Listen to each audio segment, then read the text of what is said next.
আসসালামু আলাইকুম। আলহামদুলিল্লাহ, আল্লাহ তাআলার অশেষ শুকরিয়া যিনি আমাদের সুস্থ রেখেছেন। আজকে আমরা ভালো খারাপ কাজের সঙ্গে বিজ্ঞান এবং ইসলামের দৃষ্টিভঙ্গি নিয়ে কথা বলব।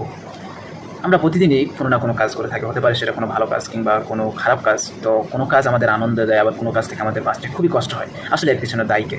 এর পিছনে দায়ী হচ্ছে ছোট্ট একটা কেমিক্যাল, তার নাম হচ্ছে ডোপামিন। ডোপামিন কি? ডোপামিন হচ্ছে আমাদের মস্তিষ্কে উৎপন্ন একটা নিউরোট্রান্সমিটার, যেটা আমাদের আনন্দের জন্য দায়ী, কোনো শেখা অভ্যাস গঠনের জন্য দায়ী। তো ডোপামিন কীভাবে কাজ করে?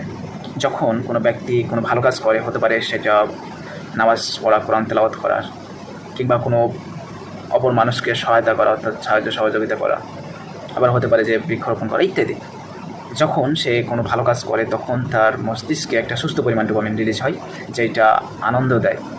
আবার যখন কোনো ব্যক্তি খারাপ কাজে অভ্যস্ত হয়ে পড়ে, হতে পারে সেটা নেশা কিংবা কোনো গেমে আসক্তি, অর্থাৎ যত খারাপ কাজ রয়েছে, কিংবা অতিরিক্ত সোশ্যাল মিডিয়া আসক্তি, এই খারাপ কাজে যখন অভ্যস্ত হয়ে পড়ে তখন তার মস্তিষ্কে হাই ডোপামিন রিলিজ হয়।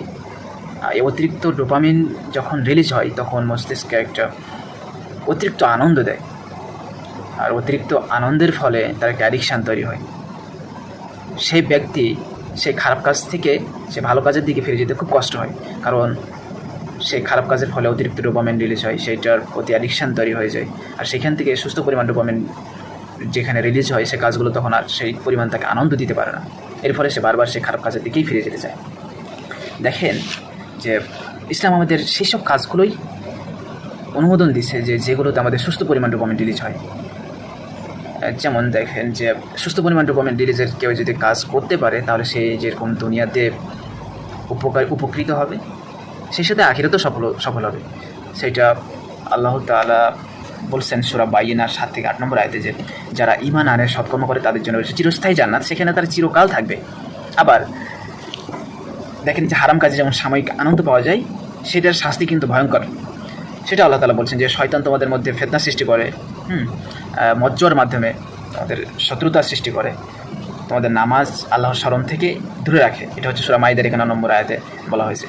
তো এখান থেকে আমরা একটা শিক্ষা নিতে পারি যে আপনার মস্তিষ্ককে এমনভাবে গড়ে তোলেন যাতে সে ভালো কাজের দিকে ঝুঁকে পড়ে, আর সেখানে সুস্থ পরিমাণ ডোপামিনের পথ তৈরি হয়। আবার হারাম কাজ থেকে রক্ষা করতে কিন্তু আমাদের ইবাদতের মাধ্যমেই নফসকে নিয়ন্ত্রণ করতে হবে। এর জন্য কিন্তু অবশ্যই নামাজ পড়তে হবে। দেখেন যে ইসলাম সেসব কাজগুলো অনুমোদন দিচ্ছে যেগুলো আমাদের সুস্থ পরিমাণ ডোপামিন রিলিজ করে। সে কাজগুলো হচ্ছে সালাত আদায় করা, কোরআন তেলাওয়াত করা, কেউ যদি সময় মতো ঘুমায়, কেউ যদি এক্সারসাইজ করে, কেউ যদি আপনার এমন সঙ্গীর সাথে ঘুরে, অর্থাৎ নেক সঙ্গীর সাথে ঘুরে, তাহলে তার অন্তরে প্রশান্তি তৈরি হয়।